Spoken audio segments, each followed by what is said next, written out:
c'est parti. Take one. Richard, il a sorti son doigt. Shimon, tu peux commencer, s'il te plaît. Alors, les fois Shelema, Lise Noémie Bat Julie Lise Noémie Bat Julie Frecha.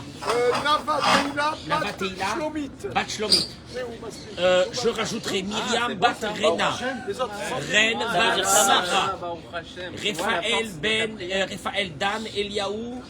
Gidon Ben Johanna Rivka. Nava Bat Shlomit. Leilou Nishmat Meir Ben Rachel. Leilou Nishmat mon beau-frère Rabbi Yaakov Nissim Ben Suzanne. שהיום פקודת שנתו רוח אדוני תנחנו בגן עדן ישר כל נפשות בן ישראל השוכבים עמו בכלל הרחמים והסליחות וכן יהי רצון ונאמר אמן. De retour à Dor Géoula après une journée d'absence, nous sommes là ce matin dans la joie, la bracha. J'ai honte, la vérité. Mais là pour tous les Français et pour tous ceux qui se connectent avec nous là actuellement en masse, j'ai honte. J'ai honte. Regardez les oiseaux, le ciel bleu, les palmiers derrière. On vous attend tous à Dor et tout à Dor à Géoula, bien sûr.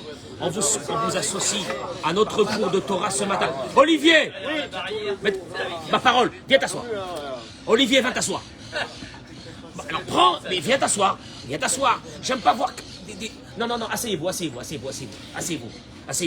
on est nombreux. Attendez, ce matin, je vous montre quand même Dor à Géoula. Ce matin, parce ce matin c'est spécial, on a la visite de mon ami le Rav Elimelech de Paris qui est là avec nous. C'est un grand kavod pour moi. Et voilà, ça c'est ce matin, comme ça, petite matinée à Dor à Géoula. Comme vous voyez, je remets le... Et je continue. Est-ce qu'il y a encore des noms de malades? Ouais. Nathalie Yosef Ben Yehudit. Nathalie Yosef Ben Yehudit. Yaakov Ben Dina. Déborah Bat Esther. Esther Bat Missa. David Ben Anna. Sarah Bat Ida Bishar Kol Chole Amecha Israël. Yitzhak Ben Avraham Colombani. Pardon? Sheli Esther Bat Sipora. Lydia Bat Frecha. Frecha Bat Mesodi. Franck, tu peux le faire asseoir. Olivier. Beva Kacha. Fais-le asseoir. Oh là là. Chef, il y a de la place. Mais faites quelque chose avec Olivier, parlez-lui. Viens. Alors ce matin, messieurs, pour aborder une idée centrale dans notre vie, qui est la suivante. Moi je vous pose une vraie question. Qui hier, c'était hier, hein, c'est pas loin. Qui hier ne s'est pas mis en colère? Qui hier a abordé tout ce qui lui est arrivé tranquillement avec une zénitude totale? Qui hier s'est pas dit j'en ai marre? Qui hier ne s'est pas dit j'ai peur? Qui hier ne s'est pas dit qu'est-ce qui va se passer avec moi, etc. Ah, moi je voudrais vous dire une chose qui est très importante. Et avec ça, cette idée, je vais rentrer dans quelque chose de central dans la paracha de cette semaine. Mais vous allez d'abord m'écouter parce qu'on va remettre un peu les idées en place. Je vais vous dire pourquoi. Adam tsarich ladat. D'abord, premièrement. Oui, mais qui c'est qui va m'aider? J'ai des problèmes, qui c'est qui va m'aider? Qui c'est qui peut m'aider? Est-ce qu'il y a quelqu'un, vous connaissez quelqu'un, monsieur le rabbin, qui peut m'aider? Oh, j'ai une chose. Adam tsarich ladat. La personne doit savoir. Shaborero et Otto. Ce que je vous dis là maintenant, c'est les fondamentaux de la Emouna. Les fondamentaux de la Emouna. Après, tu discutes avec ta vie. Je sais pas ce qui va se passer avec moi. J'en ai marre. C'est de la faute de celui-là. C'est l'autre, mon concurrent, qui m'a pris. Catastrophe. Et tu vis comme ça. T'es bien. Et t'as passé ta journée hier avec des coups de. Des crises. Des crises à l'intérieur de toi. Et tu recommences ta journée avec encore des nouvelles crises d'aujourd'hui qui vont recommencer. Moi je vous demande, Bémet, ça vaut la peine de vivre une vie pareille? Je vous pose une vraie question. Et il dit une chose. Adam Tzakradat, Shaboré Roto, Veshomeat Filato, Akadosh Baruchou. Il n'y a rien à faire. Ça n'existe pas. Même le plus grand des rachats du monde. Que Dieu n'est pas avec lui et que Dieu n'écoute pas sa prière. Le plus grand des rachats du monde. T'as pas maintenant pas de grands tzadikim que leur prière. Non, n'importe qui parle avec Dieu et qui demande à Dieu. Et qui a une émouna avec Akadosh Baruch Hu, ve'alav lekabel, kol ma shekorelo be'ahava. Parce que là, le problème, il va se passer ici. Ça va être le noyau central de notre vie. Est-ce que tu reçois, est-ce que tu acceptes ce que Dieu t'envoie? Tu l'acceptes, be'ahava, avec amour. Avec amour de quoi? Des galères avec amour. Des galères avec amour. Je vais recevoir, moi, des galères avec amour. Moi, j'ai rien à faire. Vous prenez pour qui? Yeshua Kretzahat. Bishu Shadam Yavo les Simcha Amitit. Parce que. Je vous pose une vraie question. Ça vaut la peine de vivre la vie qu'on mène? Ça vaut la peine de vivre? Il n'y a pas de joie? Il n'y a rien. Il n'y a rien. Il n'y a que de la peur. Il n'y a que de la peur. Il n'y a que de la crainte du lendemain. Il n'y a que des angoisses. Il n'y a que des colères. Il y a des rancœurs. Ça vaut la peine de vivre. Moi, je vous pose une vraie question parce qu'on parle ici de qualité de vie. On parle pas de Torah là maintenant. De qualité de vie. Ça vaut la peine de vivre à la journée d'hier. Et on aborde celle d'aujourd'hui. Ah là, peut-être encore pire que celle d'hier. Mazé, c'est une vie ça? C'est une vie. Et il te dit, Bishvil Shadam Yavo, les Simcha Amitit, pour qu'un homme arrive à cette joie. Chayav Le'amin, She'akol Letova. Non. Il y a une chose que, si tu ne la fais pas rentrer à l'intérieur de ta tête, ne commence même pas à parler de foi et ne commence même pas à parler de qualité de vie. Que Dieu, ce qu'il t'a envoyé, c'est Letova. Mon fils, il me racontait hier qu'un ami à lui s'est fait arrêter, il était en vélo. Écoutez l'histoire, c'est une histoire qui arrive tous les jours. Il était en vélo, il a passé un feu rouge en vélo. Il a passé un feu rouge en vélo. Et il y avait derrière le feu rouge des flics qui l'ont arrêté. Ici. Il y a une loi ici en Israël que quand on t'arrête, on met ton numéro de Teudat Zeut. Et si on voit que tu as un permis de conduire et tu es en vélo, et que tu as fait une infraction, on t'enlève des points de permis de conduire. C'est fabuleux. En vélo. Il lui a dit, je sais pas, 3-4 points, 1000 shekels, machin. C'est un Français, un ami à mon fils. Et ben, bien sûr qu'il était là, pendant que l'autre, il tapait sur sa tablette. Et il a commencé à dire, merci Hachem, merci Akadosh Baruch Hu, Votra, Akadosh Baruch Hu, je t'aime. Je sais que ce que tu m'as envoyé là maintenant, c'est l'Etova, c'est pour mon bien. Hachem, merci. Il lui a dit, Mata, qu'est-ce que tu parles? Le policier, l'Israélien, lui a dit, Mata Mdaber, qu'est-ce que tu es en train de dire? Le policier, il a cru qu'il était en train de dire des mots, en train de le traiter de tous les noms français. Il lui a dit, je suis en train de remercier Akadosh Baruch Hu que tout ce qui m'arrive, c'est que pour le bien. Tu sais quoi, fais ton travail, Bémet. T'es quelqu'un de bien, tu as une famille, que Dieu bénisse tes enfants, ta femme. Toi, t'es pas dans cette histoire, toi. Toi, t'es pas dans cette histoire. Il lui a dit, où tu vas? Il lui a dit, où tu vas? Il lui a dit, je vais étudier. Il lui a dit, va-t'en. Mévine, quand tu prends la vie de cette façon, tu es mématek tous les dynim. Tout ce qui peut t'arriver, toutes les choses dans le ciel qui sont sur toi, on va les enlever. Et pourquoi? Vous allez le voir tout de suite. Il te dit, Akol Letova. Akol Letova. Il est marrant, lui, le rabbin. Akol Letova. Ce matin, j'ai allumé ma bagnole, paf, l'alternateur, il a sauté. Tu me dis, Akol Letova, Bémet. Akol Letova de quoi? Il te dit, Mitbatet Kol la Yetzarara, qui est le Bémaléachez. Écoutez-moi bien. S'il y a une chose qui va nous tuer, c'est ce Yetzarara que nous allons lui donner un nom dans 2 minutes, que lui, il nous a mangé notre vie. C'est une maladie. Ce Yetzarara, c'est une maladie qui est en train de nous consommer tout doucement. Qu'il a Yetzarara chashuv yoter me'akol. On va lui donner le nom à ce Yetzarara. Car à ce Yetzarara, la chose la plus importante qu'il a dans sa vie, la pile est à Adam, c'est de faire tomber la personne dans une tristesse et dans un désespoir. Désespoir. J'y crois plus à mon couple, j'y crois plus à ma famille, mes amis, mes machins, mon boulot, je suis un loser, je suis un moins que rien. Et ça, le Yetzirara, s'il a ça, il s'attrape dessus et c'est terminé. Il te dit, Redifa Atzmit. Ces personnes-là, et vous allez le voir où ça nous amène, ces personnes-là qui vivent tout le temps avec ce sentiment de quoi? Eh ben que ils sont pas bien, qui sont nazes, qui sont nuls, etc. Et qu'on leur a inculqué depuis qu'ils étaient jeunes, qu'ils étaient pas quelqu'un de bien, et toute sa vie, il va la vivre comme ça. Il est dans une tristesse. De quoi?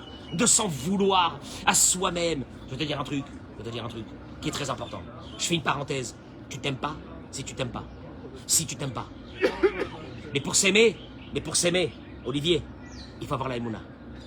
Pour s'aimer, il faut avoir la Emouna. La Emouna de quoi? La Emouna que toi, ce que tu as à faire dans ce monde, personne ne pourra le faire dans ce monde. La Emouna que Dieu est avec toi. Il s'investit avec toi depuis le début de ta vie jusqu'à la fin de ta vie parce que tu as un projet dans ta vie. Parce qu'il y a un but à ta venue dans ce monde. Et que personne ne pourra le faire. Alors là, tu te kiffes. Tu dis donc Hachem, il est avec moi. Donc j'ai des trucs à faire énormes dans mon monde. J'ai des choses à faire que personne ne pourra faire. Et tu te kiffes. Tu t'aimes pas? Tu t'aimes pas, t'aimeras jamais personne.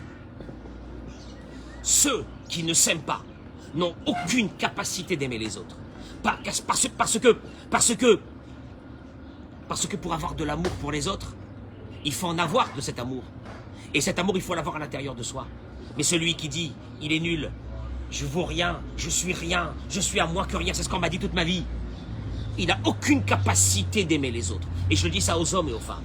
Aucune capacité d'aimer les autres. Pour aimer les autres, il faut s'aimer soi-même. Mais je répète que pour s'aimer soi-même, il y a une dose de émouna obligatoire que tu dois avoir à l'intérieur de toi. C'est rien à faire, en malasot. Et là, il dit que et le seul chemin pour le faire, il te dit, parce que la seule chose que lui, le Yetzirara, il veut de nous, c'est de nous faire entrer dans un athéisme, dans une kfira, marshava, shiyesh mashura, vekacha Yetzirara. Et voilà ce que le Yetzirara, il te dit toute la journée. Lotov lecha, hein. T'es pas bien, hein. T'es pas bien, hein. Tirech nafal, regarde comment t'es tombé. Pauvre type. Regarde comment t'es tombé. Pauvre rachat. Pauvre type. Loser. Tu vaux rien. T'es à moins que rien.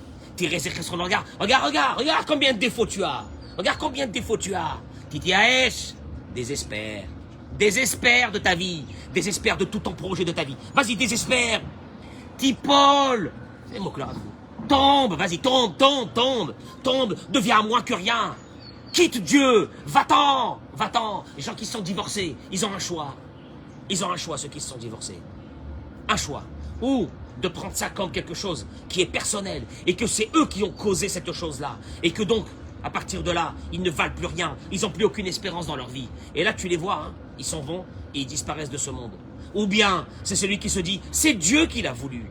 Personne n'aurait pu faire une chose pareille. C'est Akadosh Baruch Hu, et Dieu il m'aime. Ve'akol letova. Kol letova. Ve'ayush. Zo abaya shel rov bnei haolam. Tu parles avec des personnes, il y a une grande crise dans les couples. Tu parles avec des personnes, j'y crois plus. Quand quelqu'un te dit j'y crois plus, c'est dur, tu peux plus rien faire. C'est dur, j'y crois plus. Tu sais pourquoi tu y crois plus? Parce qu'en fait tu penses que c'est toi et la personne qui est en face qui avait la solution. Vous avez une partie de la solution, vous n'avez pas toute la solution. C'est clair. Et là il te dit, si tu rentrais un peu dans une joie de quoi? Ça va pas, une joie de quoi? Une joie que tout ce qu'Akadosh Baruch Hu est en train de te faire. Zélétova, quel tova? Je vais raconter l'histoire personnelle. Je disais à mon fils hier que, il y a 11 mois, on a perdu notre beau-frère. Il a laissé 3 enfants, dont le plus grand, il a 10 ans. Et une petite fille de 8 ans et un garçon de 6 ans. Mon beau-frère s'est marié très tard. J'ai dit à mon fils, c'était marqué dans le ciel qu'il devrait laisser 3 enfants en bas âge. Ça c'est marqué. La preuve. Ben, la preuve c'est qu'il est parti, qu'il a laissé 3 enfants en bas âge. C'est marqué. Il n'y a rien à faire. C'est là, c'est des filles, ils sont là. Je dis à mon fils, pendant des années, on l'a vu, mon beau-frère, pendant des années, un garçon, un tzaddik qui est saut dans l'âme, une beauté de garçon, toutes les qualités. Pas de mazal pour se marier. Presque on n'a pas pleuré de le voir comme ça, passer la trentaine, sans encore être marié. Le pire, c'est qu'à 25 ans, il avait rencontré son épouse. Et ça n'a pas marché entre eux. Ils se sont quittés. Ils vont se retrouver 10 ans après. Ni elle l'a trouvé, ni lui l'a trouvé. Et ils se sont mariés. Et après, pendant des années, ils n'ont pas eu d'enfants. Je dis à mon fils, tu veux voir la Emouna? Tu veux la voir ou tu veux pas la voir? Il m'a dit oui. Je dis, Yaakov devait partir, puisque c'est aujourd'hui ça Ascara, c'est pour ça que je dis son nom. Il devait partir en laissant 3 enfants jeunes. Mais Hachem, il avait une pitié sur lui. Il a dit, je vais lui laisser encore des années avant de faire ses 3 enfants et de partir. Eh ben, il se mariera pas pour pouvoir vivre encore 20 ans de plus. Mais nous, pendant ce temps, qu'est-ce qu'on a? Comment nous on a abordé ça, hein? Qu'est-ce que c'est ça? Qu'est-ce que c'est cette vie? Pourquoi le pauvre? Et Akadosh Baruch Hu, il est avec les tzadikim, il n'est pas comme ça avec les tzadikim. Il laisse les tzadikim comme ça. Je disais, un tzadik de garçon, un tzadik, un tahor. Je disais comme ça, Akadosh Baruch Hu, bémet. Ça se fait pas. Ça se fait pas, Hachem. Et Hachem, il te dit, ça se fait pas. Et moi, je fais un bashkacha pratique. Je m'occupe. Parce que si moi, à 25 ans ou à 22 ans, il se marie, il devra partir très tôt. Là-bas, il est resté encore jusqu'à la cinquantaine. Oui, parce qu'il devait partir en laissant 3 petits-enfants. Pourquoi on ne sait pas? Mais à Kadosh... Tu vois la vie. Tu vois la vie. Attends, mais Vin, non. Tu comprends que tu comprends rien. Tu comprends que tu... Avaldavarichad, Akol et Tova. Tout est pour le bien, il n'y a rien à faire. Il n'y a rien à faire. Zeyesoda Emouna. Ce que je suis en train de vous dire, c'est la base de la Emouna. Oui, bien sûr. Via Yehush. Et le désespoir. Zoabaya Shel Rov Ben Haolam. La majeure partie des êtres humains, ils n'ont pas réussi à changer. Regardez le mot que je vais dire maintenant, parce qu'il va être déterminant dans ce cours, à travers la paracha. C'est de réussir à changer quelque chose de négatif en quelque chose de positif. On n'arrive pas. À Yehush, à Baria Shel Rov Ben Haolam, tu tombes. Tu sais pas que tu tombes, il n'y a plus rien. Qu'est-ce qu'il y a? Il te dit qu'il colle à Adam. Oui, oui, je suis dans mon problème et je souris. Je suis dans mon problème et j'ai la joie. Si la personne modifiait son comportement, parce que pour nous, quand il y a un problème, qu'est-ce qu'on fait? Il faut la tristesse. Quoi, tu peux être joyeux quand ça va pas. T'inquiète, t'as Meshuga. Moi, tu es joyeux quand ça va pas, bah t'as t'y pêche. Tu vois même que ta situation n'est pas bonne. Comment tu peux? Il te dit, si juste la personne faisait comme ça, Kaimuna Pirusha chez Akoltov, là tu es en train de faire l'expression la plus totale de la Emouna. Que Akol Letova, c'est dur. Akol Letova, Akol Letova. Hachem, je sais que Akol Letova. Même les choses les plus difficiles que l'homme pense qu'il ne pourra pas solutionner. Ils sont pour le bien.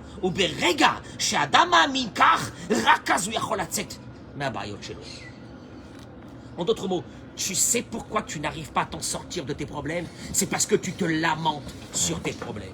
Parce que tu penses que tes problèmes, c'est toi le problème. Et que tu penses que c'est toi le loser. Et que tu penses que c'est toi qui as des problèmes. Mais le jour où c'est que tu dis, Hachem, j'ai fini. Qu'est-ce qu'il y a? Tu sais quoi, Kadosh Baruch Hu, ce matin, je me suis levé dans une joie extraordinaire. Pourquoi? Parce que je sais que tous mes problèmes, pas parce que j'ai réussi, que tous mes problèmes, Zeletova. Si un couple vivait dans cette situation, que le mari que Hachem m'a donné, c'est l'Etova, c'est pour ma vie à moi. Si le mari pensait ça sur la femme et la femme sur le mari, mais je vous dis une chose, 90% des divorces n'auraient pas existé. L'Etova, tu abordes ta vie, écoute-moi bien. Tu mets pas une kippa, ça sert à rien ta kippa. Et tu vas mettre tes tefilines, et tu vas faire le beau dans une synagogue, et tu vas mettre le surtouk et le gartel et le machin, et le chapeau, et la barbe. Quelle est Mounata? Quand t'as un problème, tu tombes. On te voit, t'as une gueule d'enterrement. Makara, qu'est-ce qu'il y a? Tu as la Emouna? Tu as parlé beaucoup de Emouna? Tu vis la Emouna à travers tes problèmes? Non. Tu vis pas la Emouna à travers tes problèmes. T'as pas réussi à changer. T'as pas réussi à changer ta vision négative en quelque chose de positif. Parce qu'il y a ce pouvoir dans l'être humain. Et à partir de là, tu vas mettre une force dans le ciel et que tes problèmes vont devenir de grandes réussites. Mais à partir de ce moment où tu prends sur toi l'essentiel de la Emouna, que tout ce qui t'arrive dans ta vie, c'est les Tova, c'est là que ça va commencer à changer en haut. Parce qu'en haut, ça ne changera pas. Tu sais pourquoi ça ne changera pas en haut? Et t'expliquer pourquoi.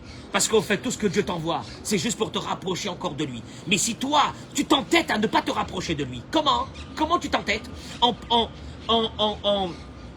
En exprimant que tous les faits qui sont en train de t'arriver dans la journée, c'est des échecs à toi. C'est des choses que les autres m'ont fait. C'est ça. Donc, à Kadosh Baruch Hu, t'as pas compris? Hein? Que moi, je voulais juste te voir un peu à côté de moi. Comment? Dans la simcha, dans la joie. La joie de quoi? Ta situation, elle est hala. La joie de quoi? Elle n'est pas hala du tout, ma situation. Elle est top. Elle est top? Oui, elle est top. Parce que c'est Hachem qui l'a voulu. Veza Akol Letova. Là, à partir de ce moment, tu mets ma tête tous les dynimes en haut. À partir de là, Kadosh Baruch Hu, il a compris. Il a compris, il s'est rapproché de moi. Envoyez-lui la Géoula Shelema. Mais ça dépendra d'une chose. Si toi, tu as cette force de prendre quelque chose de négatif et de le rendre en positif. Vous savez, je peux rester encore 1 heure que sur ce sujet. Mais je voudrais terminer par quelque chose de la paracha pour vous montrer que ce que je vous ai dit, c'est vrai. Il ramène ici le Rav Friedlander, une chose extraordinaire. Il dit, regardez, il y a un instrument qui est arrivé à la fin du Mishkan. On n'en a même pas parlé au début. On ne sait pas, il est là d'un seul coup. Il est arrivé. Lequel? Dieu demande au béné Israël de faire le kior. Le kior, c'était une cuve en airain, en cuivre, polie, brillant, grande, où c'est que les Kohanim, hein, avant de rentrer, devaient ouvrir ses robinets et se laver les pieds et les mains pour entrer à l'intérieur du... Le Rav Shimshon Raphaël Hirshidi, une chose énorme. Ils avaient déjà fait le mikvé. Ils avaient déjà fait le mikvé. Et là, il dit Rav Shimshon Raphaël, le kior avait une faculté, le mikvé avait une faculté d'enlever l'impureté, mais le kior avait une faculté de rajouter de la kedusha avant de rentrer. Et s'il n'avait pas cette kedusha avant de rentrer, il mourrait. D'où est venu ce kior? Parce qu'il est quand même bizarre. Tous les instruments du Mishkan depuis 2 semaines, Eric, chaque instrument du Mishkan a des mesures. Le kior n'a pas de mesure. Et puis il est arrivé à la fin. On dirait que c'est une pièce rapportée. On ne sait pas d'où il est ce kior là. Écoutez, regardez qu'est-ce que c'est de prendre quelque chose de négatif et de le rendre positif dans votre vie. Je terminerai avec ça. Neymar Batora, Vaya, c'est un kior, Nechoshet, Vetkano, Nechoshet, il ramène les paroles. Il a fait, Moïse a fait le kior, cette cuve, en Nechoshet. Comment on dit Nechoshet? En cuivre. Vetkano Nechoshet et ses robinets en cuivre.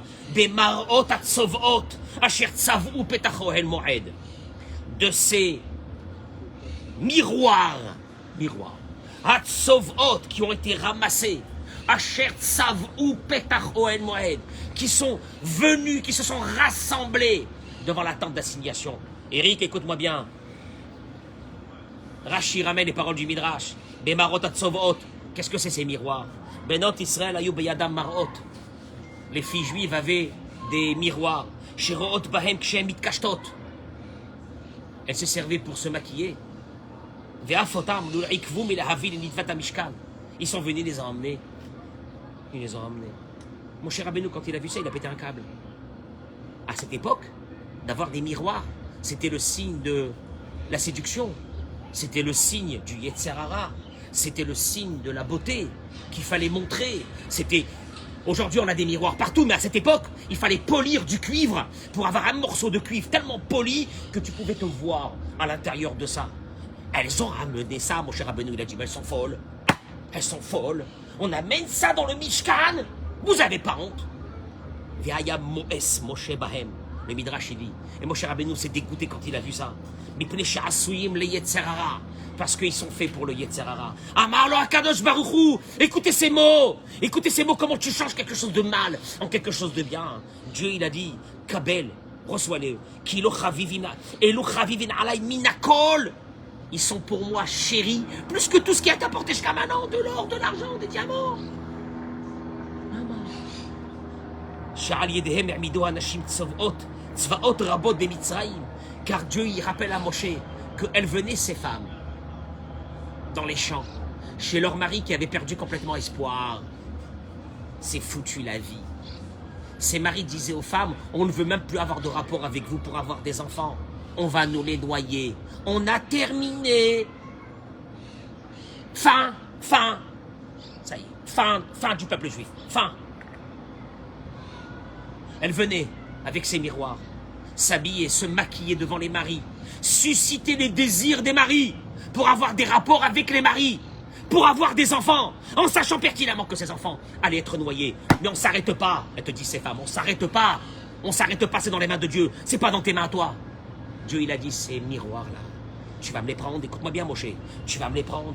Venaasa kior mehem, shehu lasum shalom, benish leishto. Et cette cuve va permettre que quand on aura besoin de l'eau, pour la sota, pour cette femme, qui a eu quelques écarts, et que son mari veut revenir avec elle, mais il va avoir l'esprit sûr qu'elle n'a pas fauté. Alors on lui donnait à boire de cette eau-là. Maïm Théori, Maïm Kedoshim. D'où sortait cette eau-là? De cette cuve-là. Cette cuve qui venait d'où? De miroirs qui étaient négatifs. On les a rendus positifs à travers quoi? À travers la Emouna.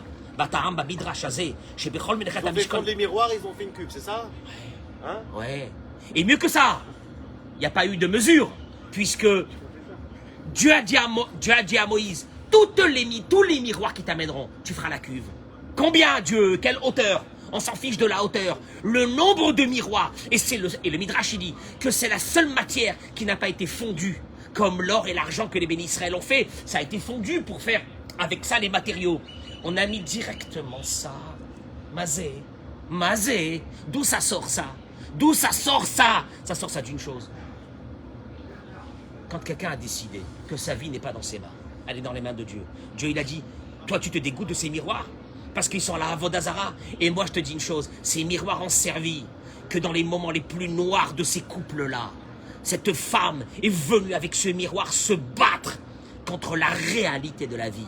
Et elle a dit, c'est dans les mains de Dieu. Alors moi, ces miroirs, je les veux devant moi, il te dit Dieu. Et pas seulement que je les veux devant moi. Le Kohen, avant de rentrer dans le Saint des Saints, il doit se laver les pieds et les mains, parce que sinon il mourra en rentrant à l'intérieur. Parce qu'il y a une Tosefet de Ketoucha, comme il dit Rav Shimshon Raphaël Hirsch, qui ne peut venir que de cette émouna, de cette foi. Vous avez compris c'est quoi notre vie? C'est ça notre vie. C'est tout. Ça dépend comment tu prends ta vie. Ça dépend comment tu prends ta vie. Ne mets pas ça la faute sur les autres. Arrête de mettre la faute sur les autres. Commence à étudier un peu la Emouna. Commence à vivre avec la Emouna. Aujourd'hui, je vous demande une chose. Vous allez avoir en face de vous des nissionotes que Dieu vous avait prévues de colère. Alors vous allez vous rappeler au moins une journée que Rav Cohen il a dit que Akol Letova. Akol Letova. Écoute-moi bien. Si vous vivez qu'un jour dans votre vie, aujourd'hui, on est quel jour? On est le mercredi 23 février, je pense que j'allais dire 23 août. 23 février. 23 février. Une journée dans la joie. Hein? Quoi dans la joie? J'ai des soucis hein, de ça. Mon loyer, mon machin, mon ci, mon là. Rien. J'ai Hachem. Il s'occupe de moi. Quelqu'un va m'énerver? T'énerve pas. C'est Hachem. Tu prends ta voiture. Tu tombes sur un bouchon qui va te tuer, c'est Hachem. Tu vas rentrer chez toi à la maison, tu vas amener les courses, elle va même pas te regarder, elle va te dire, tu sers à rien, il y a encore des choses que tu devais amener, que tu n'as pas amené.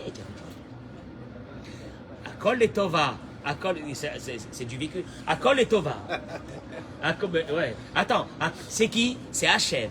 Hachem, il t'envoie ce Nisayon, il veut voir. Allez, vas-y. Commence à vivre avec le Akol et Tova.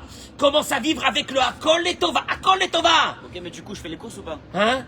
Mais oui, mais tu ressors faire les courses. Ariel, mais oui, mon chéri. Et là, tu sais ce qui va se passer? Shmuel, si on vit une journée comme ça, on est proche du paradis. On est proche du Gan Eden. Une journée comme ça. Et cette journée va vous amener encore à une autre journée. Et tu sais qu'est-ce qui va se passer à un moment donné? À un moment donné, il va se passer que notre vie, elle va s'allonger. Tu sais pourquoi elle va s'allonger? Parce que tout ce qui écourte notre vie, c'est le tsar. C'est cette souffrance qui est à l'intérieur de nous. C'est ce manque. C'est cette rancœur. C'est cette colère qui est à l'intérieur de nous. Elle, c'est pire que le cancer. Elle est en train de nous tuer à petit feu. À petit feu. Et tu sais quoi? Moi, j'aurais bien voulu qu'un jour, ils disent, mais c'est bizarre. C'est bizarre. Les fidèles de Dora Géoula ne vieillissent pas. Qu'est-ce qu'ils ont là-bas, Dora Géoula? Il y a une... soleil. Hein, il y a le soleil. Même ceux qui sont chenefs, ils ont le soleil. C'est pas ça. Il y a quoi? Il y a que tu commences à être tranquille. Tu commences à être tranquille dans ta vie. Mais ça, c'est le Yisod d'Aïmouna que je suis en train de vous dire.